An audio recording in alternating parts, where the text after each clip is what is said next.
Hello class, good to see you. I want to go over with you module number 7. So if you would take a look at that by going over to course documents, and we're going to be talking about online simulations, and I should say online resources. It's a continuation of that thought there. Module number 7 assignment sheet, click on that and download it. And let's take a look. Yeah, online simulations in the elementary classroom.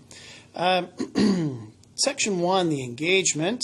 Here is my idea for a science web resource. Just click on that. It should take you here.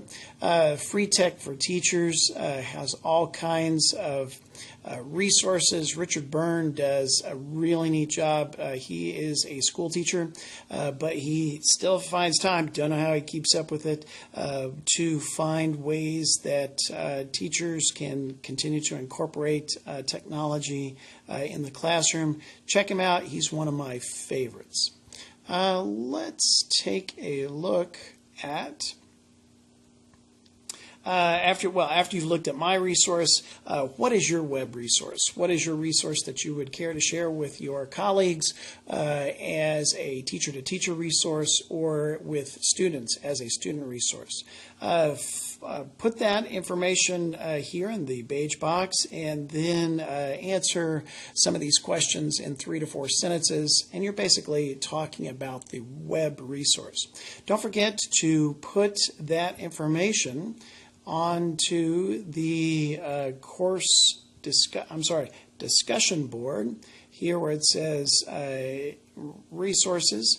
Click on that and then go ahead and just put in your information, your web page, and maybe some information too about why you chose that and how it is valuable to you. Yes, and do press the Create Thread button. And that will give you the information to post it so that all the class can benefit from the resource that you are sharing. Okay, well, let's go back to section number 2. We're talking about a book report, and you know I'm a big fan of science books, so pick out another science book that you find enjoyable, that you find valuable, that you find would be something your students would be interested in and be excited or engaged or what's the right word I'm looking for? It's here. It's close. Find inspiration from this book. It should not be a textbook. It should be something like a storybook or a science book or a picture book, so that it teaches. But at the same time, a textbook is not what I'm looking for here. I'm looking for a book that you have, that your school might have, or your library, your public library might have, that will inspire your kids to learn more about that subject area. Okay, fill in this information here, just a few sentences summarizing, and think of it in terms of conversational responses as if you were standing in front of your colleagues, our group of 7 students, and saying, this is what I like about the book, this is what it's about, this is why I think it's interesting, this is why I chose the book. So think of it in terms of colleague-to-colleague summary type information. And that will cover section 2. Section 3. There are lots of good simulations out there, but is it as good as the real thing? Not everyone wants to do a dissection of a frog, but there are online simulations. Is that a good thing? There's ideas, there's camps on either side. We're saying no, unless you experience it. It's not really real. But there's also a camp that says, yes, but virtually there is value in that. So read through that information and click on these simulations webpage, see what your thoughts are on that, and then answer these guiding questions. You can answer just a few, or you can answer them all, but the idea is, let me get some of the reflection about what your what your thoughts are for this section. What would you care to share about a virtual lab, a virtual classroom? Because virtual, we hear this all the time. But are there pluses, are there minuses? And that's what I want to have you discuss in your responses. Let's take a look at section number 4. There are hundreds of great resources. And right here, if you click on the School of Education, USC Upstate School of Education, we have about 50 technology resources that you can choose from. What I would like you to do is I would like you to choose 3 resources. You can choose 3 from here, USC Upstate, or you may have some online resources that you would use too. And go through one of the exercises that the online resource has you do. Let me give you an example of what I'm talking about. I chose 3 online resources that are there on USC Upstate. And where it says click here for an example, this is what I would be looking for you to do. I made a Wordle, and I know that Wordle is a little bit older, and there are other ones that are just fine, and I don't think Wordle works quite as well with some of the web browsers, and I get that. So if you have something else that you would like to do instead of a Wordle, that's just fine. But the idea is you take a list of terms, and those terms, if you repeat them, they make the characters larger, the words larger, and it rearranges that in kind of a neat pattern. And you can choose the colors, you can have it rearranged vertically, horizontally, or jumbled, or however how you want to do it. But it's kind of a neat artistic representation of a vocabulary that your students have. And you can use this as something on the corner of your web page or your blog or your wiki saying, we're studying the solar system, and you would put this in as a graphic. It just really looks cool. It adds a cool factor to anything that you would be doing. So if you were doing like something with the, what am I trying to think of, the food web, the food chain. You could put in, mouse, grass, seeds, hawks, and, you could do all kinds of cool things with that. It's a fun thing to do, and it's a Wordle. So I made a Wordle, and I put that on a page. Okay, next I used Puzzle Maker to create a word search. And word searches are okay. I don't like to do those very often, but it does help with vocabulary. And this is as far as a puzzle maker, this is an easy word search an easy word search application, online resource to create a word search for your students. And finally, I created a crossword puzzle. And I used Eclipse crossword. I think it's very straightforward.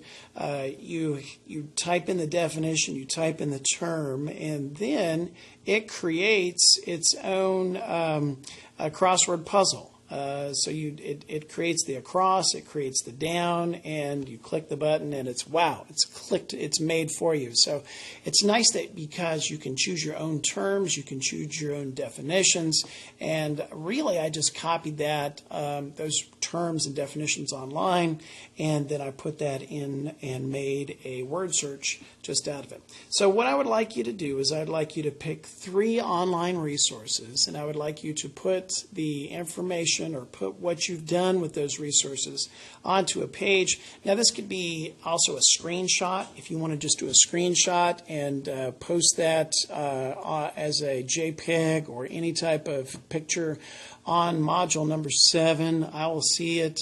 It'll show it.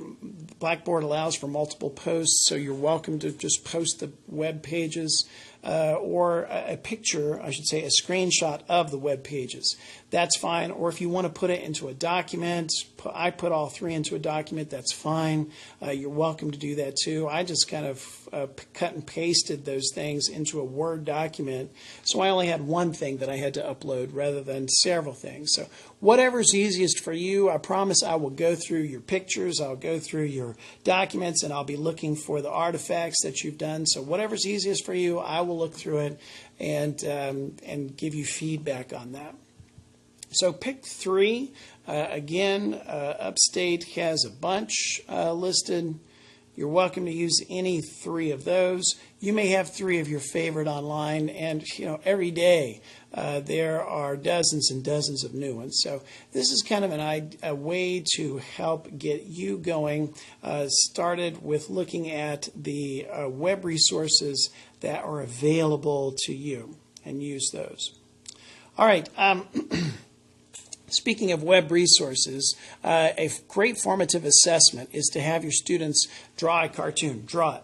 Now, if you want to draw a formative assessment, that's great. More power to you. I have students that love to draw, and they're always requesting, Mr. Bradley, can I draw this? Can I draw this? Great. If it's a summary of the materials that we covered that day, great. Draw to your heart's content. As some students are not as comfortable, and I still would like a drawing. I would still like explanation. So what I have found is my favorite thing for the non-drawing students is this application called Comic Creator. And it's just dead simple to use. It's free, and all you have to do is, all right, what's the name of your cartoon? So it could be the water cycle. And what's the title? What's the subtitle? Rainy day. Rain today. And who are the authors? Well, that's where your students put their names. And then they go on, and 1, 2, or 3 panes. I kind of like 2 and 3 panes, but if they do a good job with 1 pane, panels, that's just fine. 6 panels starts to feel like a lot for an elementary, so I would say 1, 2, or 3 panels. So for this, I'm just going to pick 3 panels, and watch how simple this is. This is wonderful. You pick your character. There's tons of characters in here. You just pick the character, and you slide the character up there, and you can, do different things with them. You can modify them if you want to. So it's kind of a neat thing. And then you can give them their caption.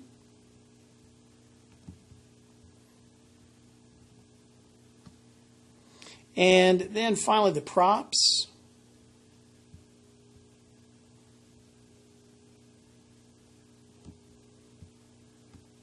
And then you write in the caption. And it could be any type of summary that you would like to do.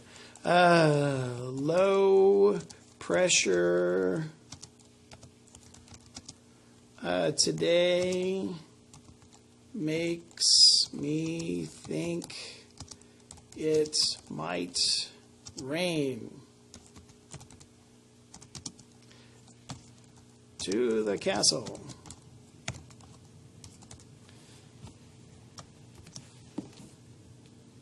And then you can just, let's see, what do we need to do? Do we need to just put this here? I think that's all we need to do. And then we can go to the next one. Okay. Oops. There we go. And you can also, so if you go into the second frame, you can pick different backgrounds.